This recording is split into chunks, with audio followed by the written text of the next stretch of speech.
하나님 우리에게 주신 말씀은 누가복음 3장 1절에서 6절까지 말씀입니다. 누가복음 3장 1절에서 6절까지 말씀 우리 한 절씩 교독합니다. 디베르 황제가 통치한 지 15해 곧 본디오 빌라도가 유대의 총독으로 헤롯이 갈릴리의 분봉왕으로 그 동생 빌립이 이두레와 드라고니 지방의 분봉왕으로 루사니아가 아빌레네의 분봉왕으로 안나스와 가야바가 대제사장으로 있을 때 하나님의 말씀이 빈들에서 사가랴의 아들 요한에게 임한지라. 요한이 요단강 부근 각처에 와서 죄 사함을 받게 하는 회개의 세례를 전파하니 선지자 이사야의 책에 쓴 바 광야에서 외치는 자의 소리가 있어 이르되 너희는 주의 길을 준비하라 그의 오실 길을 곧게 하라. 모든 골짜기가 메워지고 모든 산과 작은 산이 낮아지고 굽은 것이 곧아지고 험한 길이 평탄하여질 것이요. 모든 육체가 하나님의 구원하심을 보리라 함과 같으니라. 아멘. 우리가 여호수아서 말씀에 이어서 누가복음 말씀을 묵상하고 있습니다. 누가복음은 특별히 이방인들을 향하여 기록된, 다시 말해서 이방인들에게 예수 그리스도의 오심과 사역과 죽으심과 부활과 다시 오심을 설명해낸 그런 귀한 복음서입니다. 그래서 이 누가복음을 우리가 읽어봐다 보면 참 우리 이방인들에게, 유대인이 아닌 우리들에게 참 친절하다라는 것을 알 수 있습니다. 왜냐하면 정말 이 누가복음을 기록한 누가라는 이 저자 또한 이방인이었고, 그래서 우리들에게 필요한 것들을 정말 잘 설명해 주는 사람이 바로 이 누가이기 때문이죠. 오늘 우리가 보는 이 세례 요한에 대한 이야기도 마찬가지입니다. 다른 복음서는 좀 간략하게 기록되어 있지만 이 세례 요한의 출생이나 사역들에 대해서, 부르심에 대해서 굉장히 구체적으로 기록한 사람이 누가입니다. 그러면 그가 이 세례 요한에 대한 이야기를 왜 이렇게 구체적으로 적어 놓았을까? 거기에는 중요한 메시지가 있다라는 거죠. 다른 복음서들과의 차이점을 볼 때, 하나님께서 우리들에게 이 부분을 통해서 무언가 말씀하시고자 하시는구나라는 것을 우리가 캐치할 수 있어야 되고, 그 말씀을 통해서 우리가 은혜를 받을 수 있어야 합니다. 오늘의 주제는 요한의 사명입니다. 요한의 사명은 무엇일까? 그리고 그 당시에 요한이 받았던 사명과 지금 이 시대를 살아가는 우리들에게 하나님이 동일한 말씀을 주시는가라는 것들을 우리가 오늘 말씀을 통해서 한번 확인해 보기를 소원합니다. 먼저 요한의 출생부터 한번 살펴봅시다. 요한의 아버지는 사가랴입니다. 제사장이었고요. 요한의 어머니는 아론 집안에서 태어난 엘리사벳이라는 여인이었습니다. 그 두 사람이 결혼하여 살아가고 있는데 어떤 일이 있냐면 그들이 정말 하나님 앞에 의인이다라고 평가를 받습니다. 하나님의 말씀대로 잘 살았다는 거예요. 근데 그들에게 한 가지 결핍이 있었습니다. 어떤 결핍이 있었을까요? 아이가 생기지 않는 거예요. 아이가 없었다라는 거예요. 여기서 우리가 주목할 점이 하나 있죠. 우리가 신앙생활하면서 오해하는 것들이 무엇이냐면, 오해 중에 한 가지가 무엇이냐면 예수님 잘 믿으면 우리 인생에 아무런 결핍이 없다라고 생각하는 겁니다. 병도 고쳐주시고 자녀들도 잘 되고 사업도 잘 되고 우리 인생엔 고난이 없어라고 생각하는 오해를 가지고 있습니다.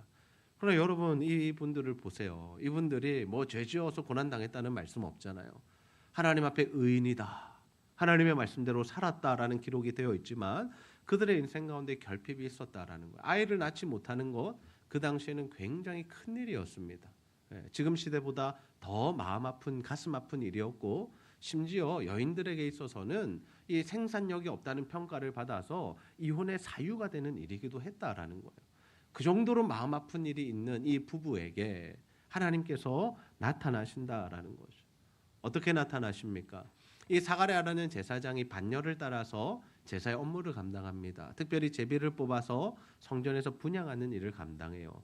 그 일을 감당할 때 누가 나타나냐? 주의 천사가 나타납니다.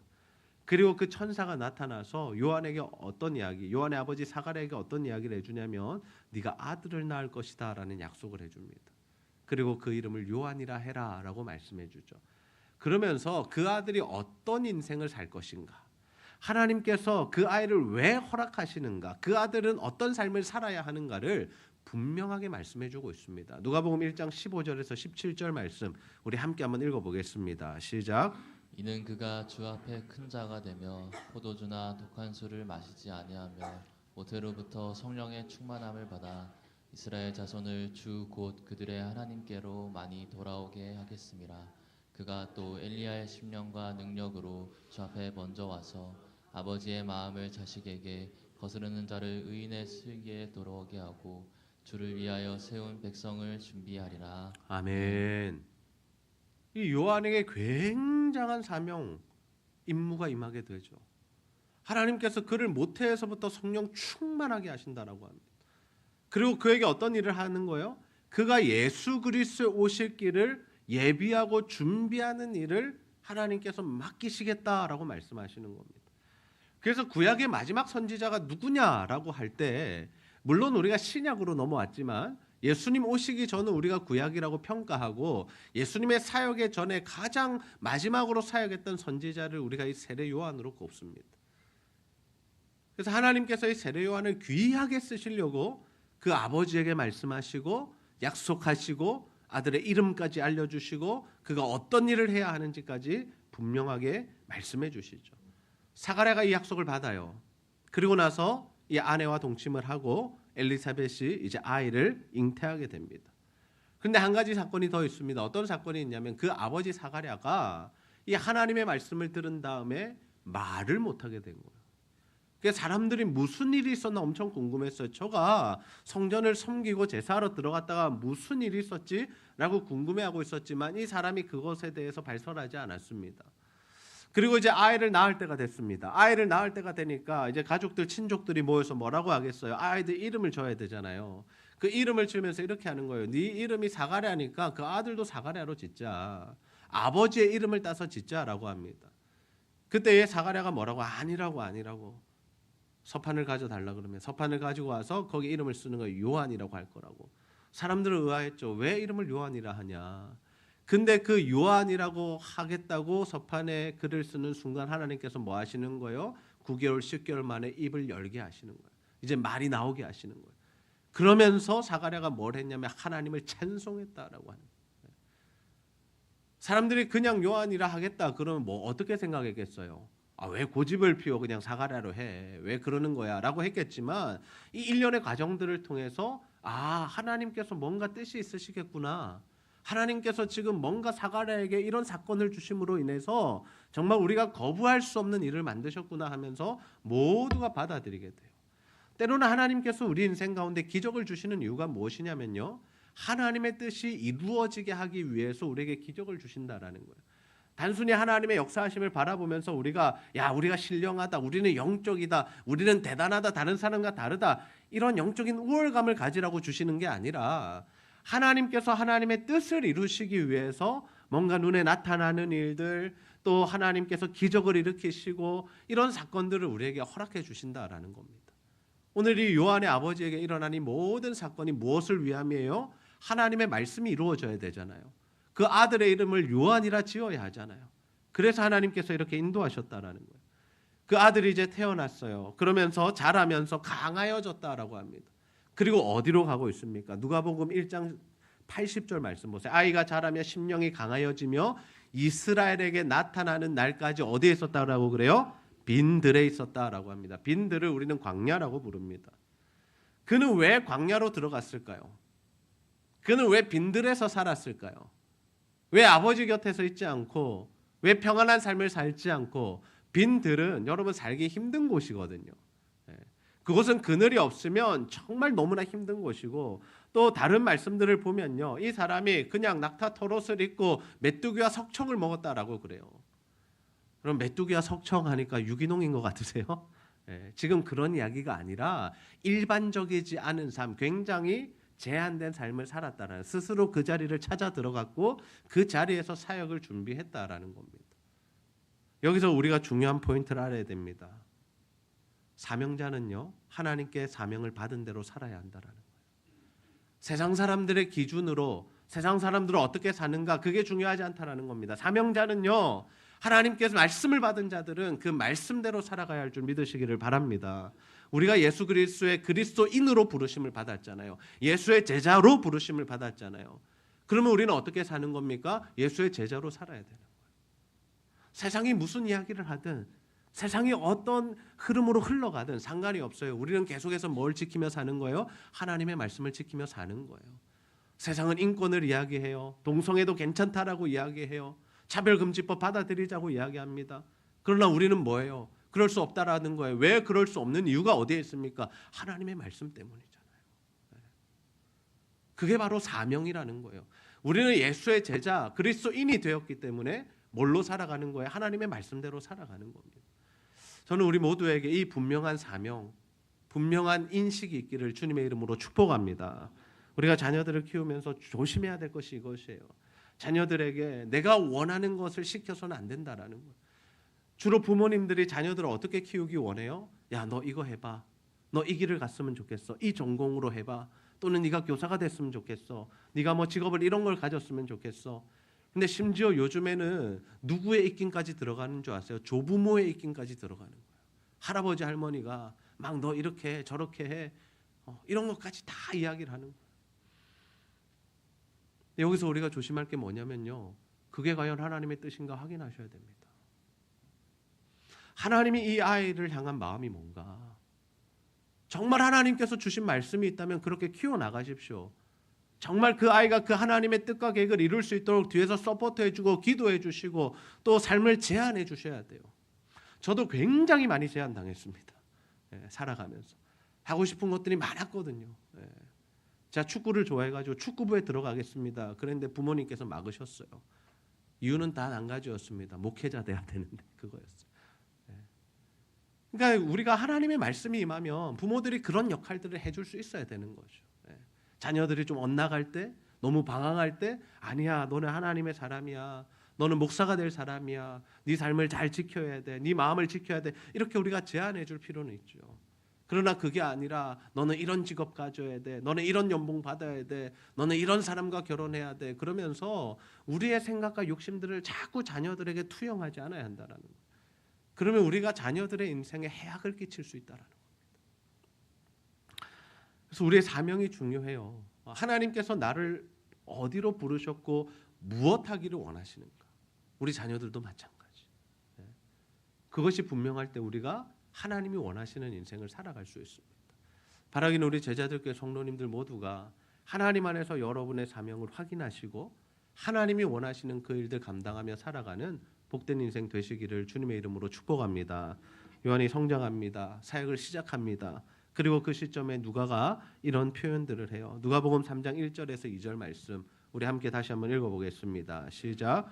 디베료 황제가 통치한 지 15해 곧 본디오 빌라도가 유대의 총독으로 헤롯이 갈릴리의 분봉왕으로 그 동생 빌립이 이두레와 드라고니 지방의 분봉왕으로 루사니아가 아빌레네의 분봉왕으로 안나스와 가야바가 대제사장으로 있을 때 하나님의 말씀이 빈들에서 사가랴의 아들 요한에게 임한지라.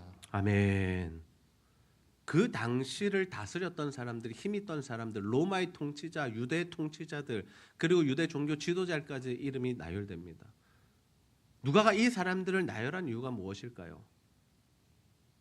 이거는 역사적인 팩트야. 이건 역사적 사실이야. 이거 알려주려고 이렇게 기록했을까요? 아니면 시대를 알아야 되니까?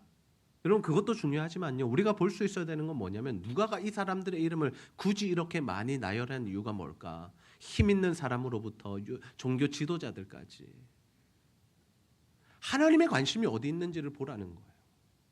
하나님의 관심이 지금 어디에 있어요? 빈들에 있는 요한에게 있잖아요. 세상에 잘 나가는 사람들에게 있지 않다라는 거예요. 세상에 높은 사람들에게 있지 않다는 거예요. 하나님의 관심은 지금도 누구를 향하여 있느냐? 하나님의 백성된 우리를 향해 있다는 사실을 믿으시기를 바랍니다. 여러분 우리가 이 세상이 혼란할 때 세상 욕할 필요 없습니다. 어느 지도자 우리가 막 지적하고 욕하고 비난할 필요가 없다라는 거예요. 하나님 누구에게 관심이 있으시다고요 지금? 저와 여러분에게 관심이 있으시다고요. 우리가 정말 하나님의 말씀대로 살아가고 있는가? 내가 정말 하나님의 말씀의 통치를 받고 있는가? 하나님 지금 그것 보고 계신다. 언제나 우리는 세상의 역사를 힘 있는 자들이 높은 자들이 이끌고 가는 것 같지만 아니요. 그 배후에서 하나님이 다 조정하시는 거예요. 지금 일어나는 일련의 모든 사건들요. 하나님께서 다 조정하시는 거예요. 그러면서 하나님 우리에게 말씀하시는 거죠. 하나님은 요한에게 관심이 있으셨어요. 요한에게. 하나님의 사람에게. 그래서 우리 인생의 가장 중요한 문제가 뭐냐면요. 우리가 하나님의 말씀을 받는 일입니다. 아멘입니까? 여러분 하나님의 말씀을 받으셔야 돼요. 하나님의 말씀이 들려야 되는 거예요. 묵상하고 예배 드리고 설교 듣고 성경 공부하고 성경을 읽어 나가면서 여러분의 귓가에, 여러분의 마음에, 여러분의 심령에, 여러분의 영에 하나님의 말씀이 들려지고 하나님의 말씀을 받으시는 은혜가 있기를 주님의 이름으로 축복합니다. 그것이 하나님께서 우리를 향하여 우리를 통해서 일하시고자 하는 마음이라는 거예요. 요한이 하나님의 말씀을 받잖아요. 그 이후로부터 사역이 시작되거든요. 광야로 간 지 몇 년이 됐는지 모르겠지만 수년이 넘었겠죠. 10수년이 됐을 수도 있잖아요. 근데 그동안에 요한이 어떤 사역을 했다 기록되어 있지 않습니다. 근데 언제부터 사역이 시작되는 줄 아세요? 하나님의 말씀이 임한 이후에, 하나님의 말씀을 받은 이후로부터 하나님의 사역이 시작된다는 거예요. 우리의 삶도 마찬가지입니다. 하나님의 말씀이 임하지 않으면요, 우리는 빈 껍데기일 뿐이에요. 아무런 의미 없는 인생을 살아갑니다. 그러나 하나님의 말씀이 임하면 어떻게 돼요? 하나님의 뜻과 계획을 이루는 삶이 된다라는 거죠. 의미 있는 인생이 된다라는 거예요. 여러분, 세상적으로 얼마나 이루었냐가 중요하지 않습니다. 내가 어느 정도 위치에 올라갔고 사회적인 지위가 어디에 있느냐 보다 더 중요한 게 뭐냐면요, 여러분 하나님의 말씀을 받고 있느냐라는 거예요. 하나님의 말씀대로 내가 살아가고 있는가, 그 말씀의 인도함을 받아가고 있는가. 그렇다면 우리가 하나님의 말씀을 받는다는 건 뭡니까? 말씀을 주시는 주체는 하나님이세요. 언제나 은혜도 그렇고요, 구원도 그렇고 말씀을 주시는 분은 하나님이세요. 하나님이 우리에게 말씀하지 않으면 우리가 하나님의 말씀을 들을 수 없습니다.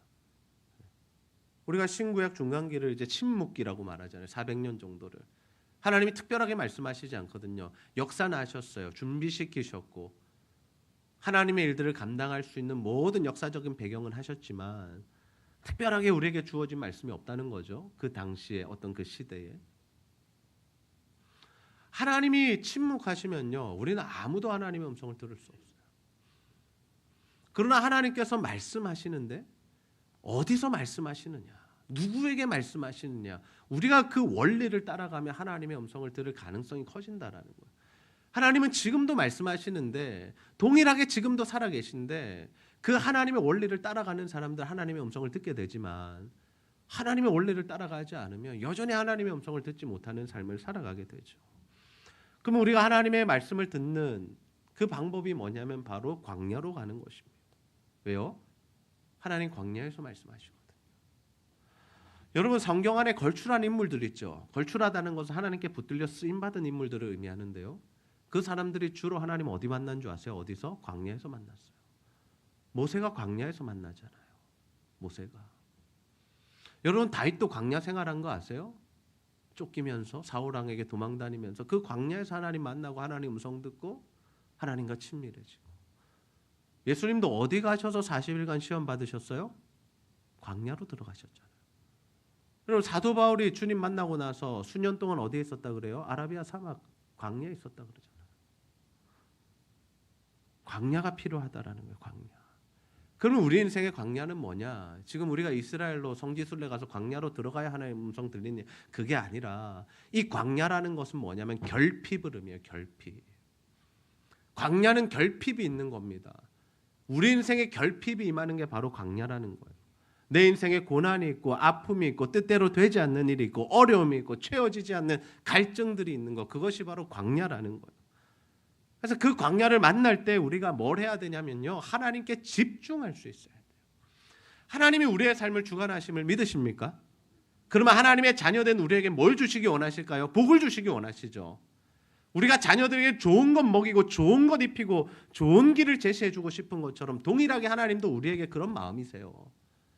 근데 우리가 하나님의 말씀을 듣지 못하고 하나님이 원하시는 길을 가지 못하면 하나님이 우리를 어디로 인도하세요? 광야로 인도하시는 거예요. 왜? 말씀을 들으라고. 우리가 광야로 가야 하나님의 음성이 들릴 것 아닙니까? 여러분, 우리가 세상 속에 있으면 하나님의 말씀이 들려요, 안 들려요? 안 들려요. 세상에 너무 많은 소리들이 있기 때문에, 세상의 소리, 나의 소리, 사탄의 소리, 여러 소리들이 들리기 때문에 하나님의 음성에 귀를 기울일 수가 없어요. 듣기가 힘들다라는 거예요. 근데 우리가 광야가 어디예요? 예배의 자리, 기도의 자리, 묵묵히 하나님 앞에 묵상하는 그 자리, 그 자리로 갔을 때 뭐가 들리기 시작해요? 하나님의 음성이 들리기 시작해요. 하나님이 나에게 주시는 메시지와 말씀들이 들리기 시작하는 거죠. 그래서 하나님 우리를 광야로 인도하시는 겁니다. 그래서 여러분, 광야를 만나셨습니까? 여러분의 삶에 아픔이 있으세요? 결핍이 있으세요? 뭔가 고난이 있으세요? 풀리지 않는 문제가 있으세요? 여러분 그때는 정말 다른 거 다 내려놓고 어떻게 하면 내가 살 수 있을까 궁리하지 마시고 하나님 앞에 다 엎드리셔서 하나님의 말씀을 받는 복된 시간 되시기를 주님의 이름으로 축복합니다. 야곱도 그랬잖아요. 형이 이제 찾아와서 죽이려고 할 때 에서가 400명 이끌고 온다는 소식 들을 때 하나님 앞에 그냥 엎드려 가지고 기도하고 천사와 씨름하고, 그리고 나서 받은 게 뭐예요? 이름의 변화잖아요. 브니엘에서 네 이름을 이스라엘이라 고쳐주시는 그 하나님을 만나게 되잖아요. 여러분 우리의 삶 가운데 인생 가운데 그 시간이 필요하다는 거예요. 주님을 만나는 시간, 하나님의 음성을 듣는 시간, 내 남은 인생을 어떻게 살아가야 할지가 결정되는 그 시간이 우리에게 필요하다라는 거예요. 만약 자신의 삶에 특별한 광야가 없으신 분들도 계실 거예요. 내 삶엔 특별한 결핍이 없는데요, 목사님. 그러면 스스로 광야로 들어가십시오. 스스로 광야로 들어간다는 건 무슨 의미냐면요, 여러분 일부러 막 몸을 아프게 하시라는 게 아니에요. 나도 몸 아파야지 그러면서 막 안 좋은 거 먹고 그러는 게 아니라, 또는 뭐 재정에 어려움이 없으신데 나 재정에 어려움을 당해야지 하면서 막 일부러 막 돈을 막 이렇게 하시는 게 아니라, 스스로 광야로 들어간다는 것은 뭐냐면 내가 정말 하나님만 생각하고 하나님만 묵상하고 하나님만 의존하는 그 나의 마음의 상태를 만들어내시라는 겁니다.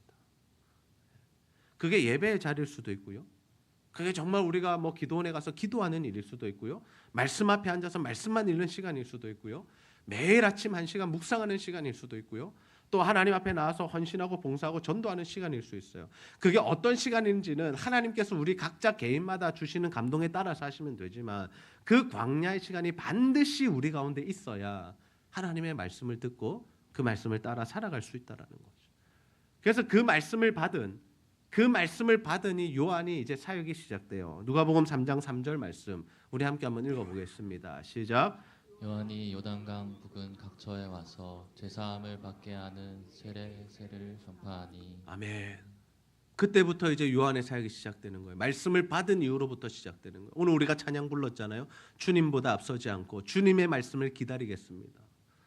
여러분 우리가 신앙생활하는 거 열심히 하는 거 중요하지 않다 그랬습니다. 막 최선을 다하는 것도 중요한데 그것보다 더 중요한 게 뭐예요? 방향이 맞아야죠. 방향이 하나님이 원하시는 방향으로 가야 그 사람은 그냥 뚜벅뚜벅 걸어가도 하나님께서 열매를 맺어 주시는데, 우리가 아무리 다름질하고 우리가 열심히 뛰고 진짜 밥도 안 먹고 숨도 안 쉬고 이래도 뭐예요? 하나님이 원하시지 않는 다른 방향으로 가면 어떻게 되는 거예요? 열매가 맺히는 게 아니라 오히려 정말 우리 삶 가운데 가시들이 더 많아진다라는 거예요. 여러분 삶을 한번 돌아보십시오. 내가 열심히 사는 이유는 뭘까? 내가 신앙생활을 하는 이유는 뭐지? 나는 정말 하나님이 원하시는 방향으로 가고 있고 원하시는 자리에서 그 자리를 지켜가고 있는가? 하나님이 원하시는 그 일들을 행하고 있는가? 요한이 이제 광야에서 이제 회개 세례를 전파합니다.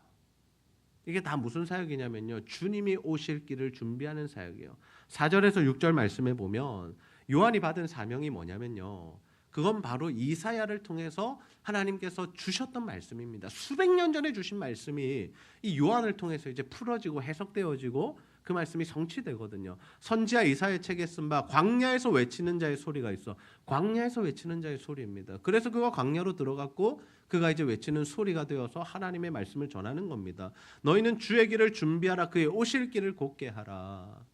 주님이 오시는 그 길을 곧게 하는 사역을 누가 하고 있는 거예요? 지금 세례 요한이 하고 있는 거예요. 골짜기가 메워진다는 건 뭐냐?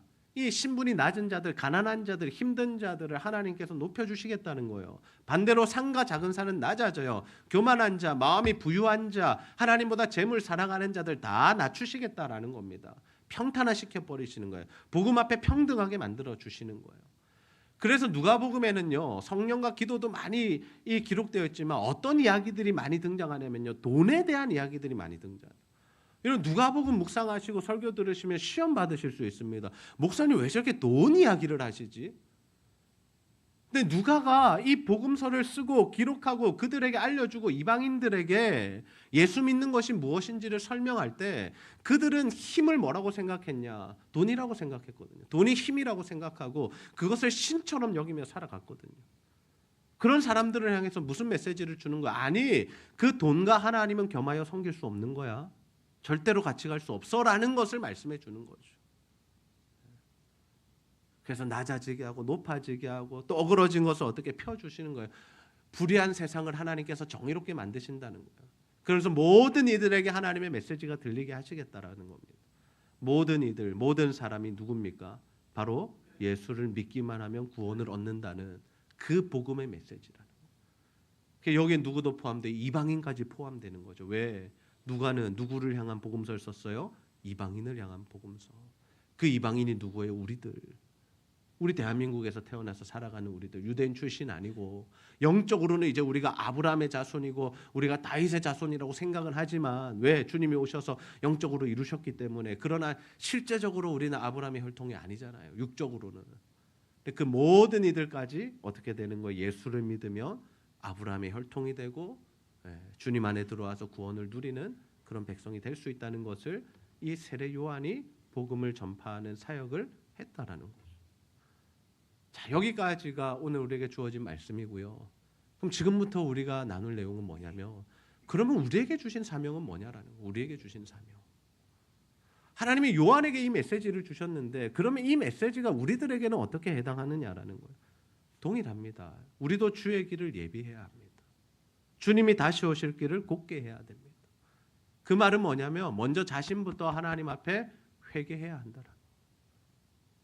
우리가 다른 이들에게 복음을 전하기에 앞서서 먼저 정리해야 될 것이 있어요. 우리가 하나님 앞에 회개에 합당한 열매를 맺어야 된다라는 겁니다. 우리가 그리스도인답게 살아야 하고 우리가 세상의 가치관에 속했던 것을 회개하고 우리가 하나님 앞에 정말 정결하게 나아가야 그 예수 그리스도의 복음이 우리에게도 임한다라는 거예요. 내가 죄인됨이 깨달아지고 인식되고 고백되어지는 것. 그래서 나는 주님의 은혜 외에는, 주님의 십자가 보혈의 공로 외에는 구원받을 수 없습니다라는 이 복음이 정말 저와 여러분 가운데 인정되어지고 고백되어지기를 주님의 이름으로 축복합니다. 그게 주님의 오시는 길을 곧게 하고 준비하는 사역입니다. 자신을 돌아보셔야 돼요. 그리고 주님 앞에 그 구원의 문제에 대해서 정말 하나님 앞에 확신을 받으신 분들이 할 수 있는 일이 뭐냐? 다른 이들을 향하여 복음을 전파하는 일이다라는 거예요. 내가 받은 구원, 내가 누리고 있는 이 하나님의 은혜, 나를 구원하신 그 예수 그리스도의 사랑, 그것으로 말미암아 당신들도 구원받을 수 있습니다. 당신들도 예수를 믿으면 정말 천국에 갈 수 있습니다라는 이 메시지를 우리가 전할 수 있어야 된다라는 거죠. 어제 한 장로님께서 말씀하셨어요. 나눔하실 때 100세 된 할머니에게 가서 지금 복음을 4번이나 전하셨다고 그러더라고요. 100세 된 할머니. 왜 가는 겁니까? 여러분 요즘 뭐 저희 교회에서 제가 전도 많이 해오라고 그러나요? 많이 하면 상 드리나요? 그런 거 아니잖아요. 내가 받은 구원, 내가 예수 믿어서 천국 가는 이 복음, 내가 이것이 너무 귀한데 저 사람들도 천국 갔으면 좋겠는데 어떻게 할까? 그래서 가서 복음을 전하는 거예요. 100세 할머니 전도한다고 우리 교회에 나오실 수 있을까요? 나오시면 좋겠죠. 뭐 오랫도록 우리 교회 다니시면서 헌신하고 봉사하실 겁니까? 그렇지 않아요. 여러분 그런 관점으로 우리가 전도하는 것이 아닙니다. 우리 교회 누가 더 많이 오느냐? 우리 교회가 얼마나 더 채워지느냐? 여러분 그것 때문에 우리가 전도하는 게 아니에요. 그것은 하나님께 맡겨놓고 하나님이 보내주시면 감사합니다. 우리가 한 가족 되어서 이제 나가겠습니다 하는 거고, 그렇지 않더라도 우리가 정말 복음을 전해야 되는 이유가 어디 있습니까? 한 영혼을 살리고자 하시는 그 하나님 아버지의 마음을 알며 우리가 가만히 있을 수 없다라는 거예요. 우리 가족들에게 복음 전해야 되잖아요. 우리 친척들 중에 예수 믿지 않는 사람들 복음 전해야. 왜? 주님 언제 오실지 모르는데, 주님 오실 길 예배하라고 준비하라고 분명히 말씀하고 계신데. 그래서 세례 요한이 이렇게 핏대 터지게 외친 거 아닙니까? 회개하라, 천국이 가까이 왔다. 이 독사의 자식들아, 누가 너희들에게 진노를 피하여서 구원을 받으러 오라 그랬냐? 합당한 열매를 맺어라. 회개 합당한 열매 맺어라. 아무도 안 좋아했습니다. 여러분 세례 요한은 인기가 없었습니다. 그러나 뭐예요? 주님 오실 길을 그렇게 예비하고 준비하는 거예요. 왜? 주의 백성들이 주께로 돌아오는 것을 사명으로 받았으니까. 주님께서 우리에게 주신 사명이 무엇입니까? 가서 제자 삼으라잖아요. 우리에게 말씀하셨잖아요. 가서 제자 삼으라. 아버지께서 하늘과 땅의 모든 권세를 내게 주셨는데 내가 그 권세로 너에게 명하노니 가서 제자 삼아. 내가 너희와 땅 끝까지 함께 할게. 세상 끝날까지 함께 할 거야. 이게 무슨 의미인 줄 아세요? 주님께서 받으신 그 권위와 권세를 우리에게 덧입히시겠다는 거예요. 뭐 할 때? 가서 제자 삼을 때. 하나님 체험하고 싶으십니까? 한 영혼 위해서 기도하시고 전도하시고 그 영혼을 한번 케어해 보십시오. 하나님의 살아계심을 경험하게 되실 겁니다. 다른 것에서 찾지 마십시오. 주의 길을 예비하는 이 사역을 통해서 정말 하나님의 살아계심을 경험하는 저와 여러분들 되시기를 소원합니다. 그것 때문에 우리가 매주 붕어빵 전도하는 거예요. 그것 때문에 우리가 일상에서 가족들, 친지들, 직장 사람들, 이웃들 전도하는 겁니다. 여러분, 그것 때문에 우리가 단기 선교 가는 거고요. 그것 때문에 우리가 선교사님도 구원하는 거고요. 그것 때문에 우리가 학교 가서 전도하는 거고요. 그것 때문에 캠퍼스 들어가는 거고요. 왜요? 주님 주신 사명 때문에. 저는 우리 모두가 정말 광야에서 하나님의 말씀을 받고 그 말씀을 따라 주의 오실 길을 준비하는 삶 살아가기를 소원합니다. 그래서 저와 여러분을 통해서 정말 많은 영혼들이 하나님께서 구원하시고자 하시는 그 사람들 한 사람 한 사람들이 주께로 돌아오고 예수를 믿고 천국 가고 그 가정에 복음이 임하고 믿음의 계대가 이어지는 복된 삶 살아가게 되시기를 주님의 이름으로